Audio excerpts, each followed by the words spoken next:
ನಮಸ್ಕಾರ. ನೀವು ನೋಡ್ತಾ ಇರೋ ಶಿಖರ್ ಬೆಂಗಳೂರು. ನಾನು ನಿಮ್ಮ ರವಿ ಜಯಣ್ಣ.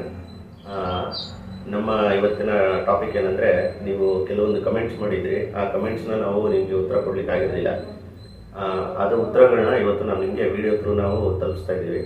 ಅದು ಏನೇನು ಕ್ವೆಶನ್ಸ್ ಬಂದಿದೆ, ಯಾರ್ಯಾರು ಕೇಳಿದ್ದಾರೆ, ಆ ಕ್ವೆಶನ್ಗೆ ಆನ್ಸರ್ ಏನು, ಅದನ್ನು ಆದಷ್ಟು ನಾನು ನಿಮಗೆ ತಲುಪಿಸ್ಲಿಕ್ಕೆ ಪ್ರಯತ್ನ ಪಡ್ತೀವಿ ಇವತ್ತು.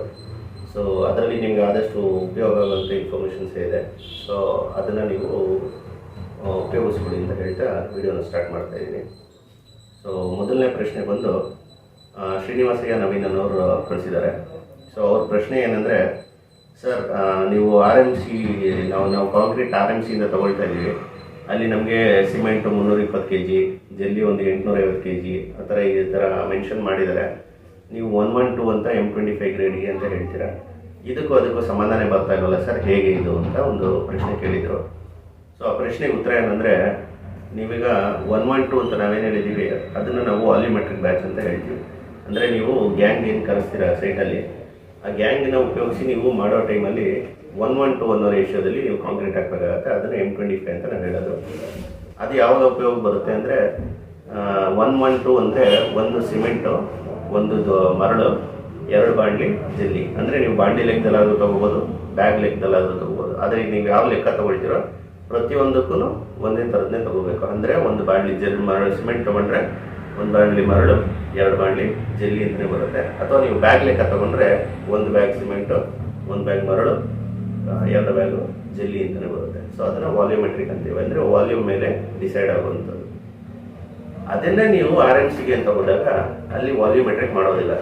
ಅಲ್ಲೇನು ಮಾಡ್ತೀವಿ ಅಂದರೆ ತೂಕದ ಲೆಕ್ಕ, ಅಂದರೆ kg ಲೆಕ್ಕದಲ್ಲಿ ನಾವು ಮಾಡೋದು. ಅಂದರೆ 1 ಮೀಟರ್ ಕ್ಯೂಬ್ ಕಾಂಕ್ರೀಟ್ಗೆ 2,500 kg ಇರುತ್ತೆ. ಅಂದರೆ 2,500 kg ಪರ್ ಮೀಟರ್ ಕ್ಯೂಬ್ ಅಂತ ಹೇಳ್ತೀವಿ. 2,400 kg ಪರ್ ಮೀಟರ್ ಕ್ಯೂಬ್ ಅಂತೀವಿ. ಅದನ್ನು ನಾವು ತೊಗೊಂಡಾಗ ಅದು ತೂಕದ ಲೆಕ್ಕದಲ್ಲಿ ಇರುತ್ತೆ. ಸೊ 1 ಮೀಟರ್ ಕ್ಯೂಬ್ಗೆ ಅಂದರೆ ಅಷ್ಟು ತೂಕ ಆಗೋಷ್ಟು ಮೆಟೀರಿಯಲ್ಸ್ನ ನಿಮಗೆ ಮಿಕ್ಸ್ ಮಾಡಿಕೊಡ್ತಾರೆ. ಸರ್ ಅದು ಹೇಗೆ ಡಿಸೈಡ್ ಮಾಡ್ತಾರೆ ಅಂದರೆ, ನಿಮ್ದೇನು ಗ್ರೇಡ್ ಇದೆ ಆ ಗ್ರೇಡ್ಗೆ ನಾವು ಡಿಸೈನ್ ಮಿಕ್ಸ್ ಅಂತ ಹೇಳ್ತೀವಿ. ಆ ಡಿಸೈನ್ ಮಿಕ್ಸ್ ಅನ್ನೋದನ್ನ ಅವರು IS ಕೋಡ್ ಉಪಯೋಗಿಸಿ, IS 10262 ಅಂತ ಇದೆ, ಆ IS ಕೋಡ್ನ ಉಪಯೋಗಿಸ್ಬಿಟ್ಟು ನಿಮಗೆ ಡಿಸೈನ್ ಮಾಡಿ ಆ ಕಾಂಕ್ರೀಟ್ ಗ್ರೇಡ್ ಸೆಟ್ ಮಾಡಿ ಕೊಡುವಂಥದ್ದು RMCಯಿಂದ ಬರುವಂಥದ್ದು. ಸೊ RMCಗೂ ನಿಮ್ಮ ಸೈಟ್ ಮಿಕ್ಸ್ಗೂ ಯಾವುದೇ ಕಾರಣಕ್ಕೂ ನೀವು 1:1 ಅನ್ನೋ ರೇಷಿಯೋದಲ್ಲಿ ಚೆಕ್ ಮಾಡಲಿಕ್ಕೆ ಬರೋದಿಲ್ಲ. ಸೊ ಇದು ನಮ್ಮ ಶ್ರೀನಿವಾಸಯ್ಯ ನವೀನ್ ಅವರ ಪ್ರಶ್ನೆಗೆ ಉತ್ತರ. ಈಗ ಇನ್ನೊಬ್ಬರು ಪ್ರಶ್ನೆ ಕಳಿಸಿದ್ದಾರೆ, ಅದು ಭಾಸ್ಕರ್ ಬೆಟ್ಟಯ್ಯ ಅಂತ. ಸೊ ಅವ್ರೇನು ಕೇಳಿದ್ದಾರೆ ಅಂದರೆ, ಸರ್ ನಮ್ಮದು 30-40 ಸೈಟ್ ಇದೆ, ಆದರೆ ನಾವು ಹಳ್ಳಿಲಿರೋದು, ಅಲ್ಲಿ ನಮಗೆ RMC ತರಿಸೋದು ಹೇಗೆ, RMC ಉಪಯೋಗಿಸ್ಬಾರ್ದ, ಅಷ್ಟು ದೂರಕ್ಕೆ ನಮ್ಗೆ RMC ತಂದಾಗ ನಮಗೆ ಉಪಯೋಗಕ್ಕಾಗುತ್ತೋ ಇಲ್ವೋ ಅಂತ. ಸೊ ಈ ಪ್ರಶ್ನೆಗೆ ನಾನು ಏನು ಹೇಳ್ಬೋದು ಅಂದರೆ, ಜನರಲಾಗಿ ನೀವು ಒಂದು ಯೋಚನೆ ಮಾಡ್ಬೋದು, ನಿಮ್ದು RMCಯಿಂದ ಹಿಡಿದು ನಿಮ್ಮ ಸೈಟಲ್ಲಿದೆ, ಆ ಸೈಟಿಗೆ ತಂದು ನೀವು ಕಾಂಕ್ರೀಟ್ನ ಪೋರ್ ಮಾಡಿ, ಕಾಂಕ್ರೀಟ್ನ ಪೂರ್ತಿ ನೀವು ಕಾಂಪ್ಯಾಕ್ಟ್ ಮಾಡಿ ವೈಬ್ರೇಟ್ ಮಾಡಾದಮೇಲೆ ನಿಮ್ದೇನು ಟೈಮ್ ತೊಗೊಳುತ್ತೆ ಅಷ್ಟು ಸಮಯ ಲೆಕ್ಕಕ್ಕೆ 3 ಅವರ್ಗಿಂತ ಜಾಸ್ತಿ ಆಗಬಾರ್ದು. ಅಂದರೆ 180 ನಿಮಿಷಕ್ಕಿಂತ ಜಾಸ್ತಿ ಕ್ರಾಸ್ ಆಗಬಾರ್ದು. ಅಷ್ಟು ಕ್ರಾಸ್ ಆಗುತ್ತೆ ಅಂದರೆ ನೀವು RMCಗೆ ಹಾಕಿಸ್ಲಿಕ್ಕೆ ಹೋಗಬೇಡಿ. ಆವಾಗ ನೀವು ಗ್ಯಾಂಗ್ ಮಿಕ್ಸೇ ಬೆಟರು.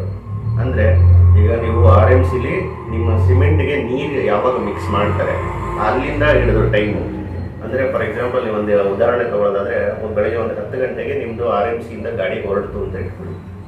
RMC ಗಾಡಿ ಅಲ್ಲಿ 10 ಗಂಟೆಯಿಂದ ಹೊರಟ ಮೇಲೆ ನಿಮ್ಮ ಸೈಟಿಗೆ ಬಂದು RMC ಗಾಡಿಯಲ್ಲಿರೋ ಕಾಂಕ್ರೀಟ್ ಎಲ್ಲ ಖಾಲಿಯಾಗಿ ಆ ಕಾಂಕ್ರೀಟು ನಿಮ್ಮ ಸ್ಲ್ಯಾಬ್ ಮೇಲೆ ಪ್ಲೇಸ್ ಆದರೆ ಇಷ್ಟು ಟೈಮು 1 ಗಂಟೆ, ಮಧ್ಯಾಹ್ನ 1 ಗಂಟೆ ಒಳಗಡೆ ನಿಮ್ಮ ಕಾಂಕ್ರೀಟ್ ಮುಗಿದೋಗಿರ್ಬೇಕು. ಅಂದರೆ ಆ ಗಾಡಿಯಲ್ಲಿರೋ ಕಾಂಕ್ರೀಟ್ ಉಪಯೋಗಿಸಿರ್ಬೇಕು. 1 ಗಂಟೆಗಿಂತ ಹೆಚ್ಚಾಗ್ತಾ ಇದೆ ಅಂದಾಗ ನೀವು ಅದು RMCಗೆ ಹೋಗಲಿಕ್ಕೆ ಹೋಗಬೇಡಿ. ಆವಾಗ ನೀವು ಗ್ಯಾಂಗ್ ಮಿಕ್ಸ್ ಇಟ್ಕೊಳ್ಳಿ, ಕಾಂಕ್ರೀಟ್ ಹಾಕ್ಕೊಳ್ಳಿ. ಸೊ ಇದು ಭಾಸ್ಕರ್ ಬೆಟ್ಟೆ ಅವರ ಪ್ರಶ್ನೆಗೆ ಉತ್ತರ. ಇದು RMCದು ರಿಲೇಟೆಡ್ ಪ್ರಶ್ನೆ ಆಗಿತ್ತು. ಈಗ ಮತ್ತೊಬ್ಬರು ಭುವಿ ಅಂದ್ಬಿಟ್ಟೊಬ್ಬರು ಮೆಸೇಜ್ ಮಾಡಿದರು ಕಮೆಂಟಲ್ಲಿ. ಅವ್ರದ್ದೇನೆಂದರೆ, ವಾಟರ್ ಪ್ರೂಫಿಂಗ್ ನಾವು ಈಗ ನಾವು ಕಾಂಕ್ರೀಟ್ RMCಯಿಂದ ತಂದಾಗ ವಾಟರ್ ಪ್ರೂಫಿಂಗ್ನ ನಾವು RMCಲೇ ಮಿಕ್ಸ್ ಮಾಡಬೇಕಾ, ಅಥವಾ RMC ಕಾಂಕ್ರೀಟ್ ಸೈಟ್ ಹತ್ರ ಬಂದಾಗ ನಾವು ಕಾಂಕ್ರೀಟ್ಗೆ ಇದನ್ನು ವಾಟರ್ ಪ್ರೂಫಿಂಗ್ ಮಿಕ್ಸ್ ಮಾಡಿಸ್ಬೇಕಾ ಅಂತ ಪ್ರಶ್ನೆ.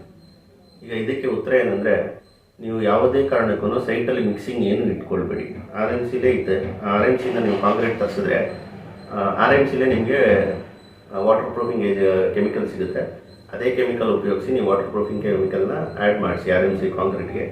ಆ ಕಾಂಕ್ರೀಟ್ ಮಿಕ್ಸ್ ಆಗಿರೋ ಕಾಂಕ್ರೀಟ್ನೇ ನೀವು ಉಪಯೋಗಿಸಿ. ನೀವು ಅದನ್ನ ಸೈಟಿಗೆ ತಂದು ಸೈಟ್ ಹತ್ರ ಮಿಕ್ಸ್ ಮಾಡೋಕ್ಕೆ ಹೋಗಬೇಡಿ. ಕಾರಣ ಏನಂದರೆ ಎರಡು ವಿಚಾರಗಳು ಬರುತ್ತೆ ಅದರಲ್ಲಿ ಮುಖ್ಯವಾಗಿ.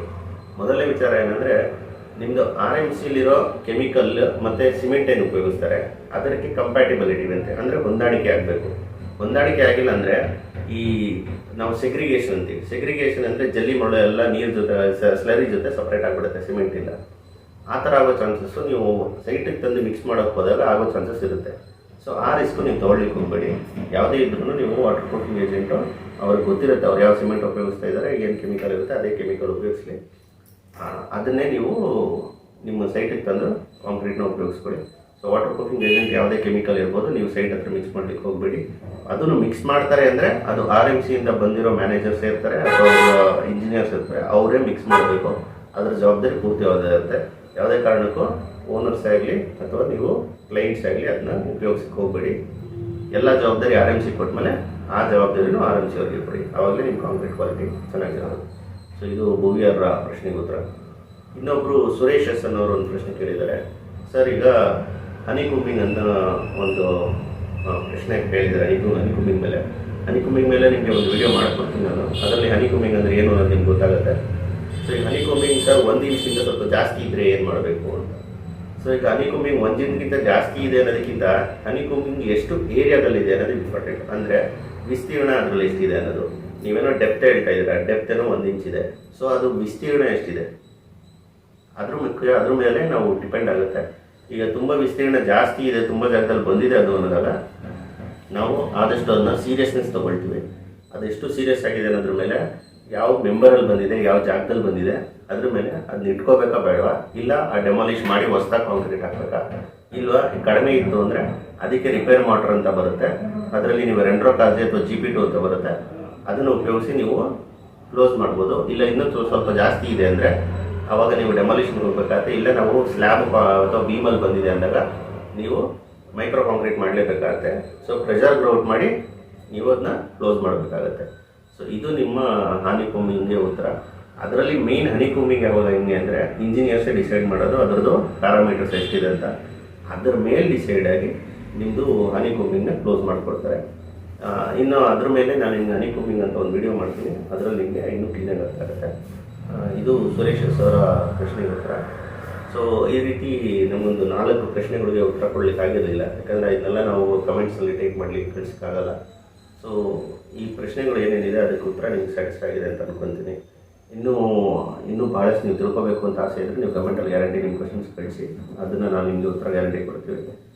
ಇಷ್ಟು ಹೇಳ್ತಾ ಇವತ್ತಿನ ವಿಡಿಯೋ ಎಂಡ್ ಮಾಡ್ತೀನಿ. ಧನ್ಯವಾದಗಳು.